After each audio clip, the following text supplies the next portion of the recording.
কোন বিষয় নিয়ে পড়লে ভবিষ্যতে ভালো চাকরি পাওয়া যাবে, লক্ষ লক্ষ ছাত্র ও ছাত্রীদের সঙ্গে প্রতিদ্বন্দ্বিতায় কিভাবে নিজের অস্তিত্ব বজায় থাকবে, এই ধরনের হাজারো সমস্যা নিয়ে মানসিকভাবে বিপর্যস্ত হয়ে পড়ছে ছাত্রছাত্রীরা। স্বাভাবিকভাবে চিন্তায় রয়েছেন তাদের মা ও বাবারাও।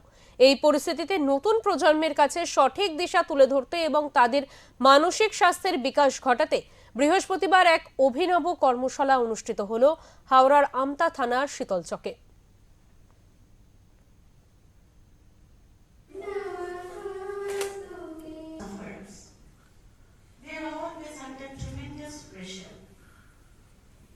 From academic expectations, sometimes from social demands, emotional well-being of the students often take a backseat.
সেই সময় কিন্তু বিভিন্ন ধরনের পরিবর্তন আসে, হ্যাঁ, তাদের ছেলে মেয়েদের মনে, এবং সেই সময় কিন্তু তাদের এই পরিবর্তনগুলোকে আমরা অনেক সময় কিন্তু উপেক্ষা করে যাই এবং সেইগুলোকে ঠিকভাবে অ্যাড্রেস করা হয় না।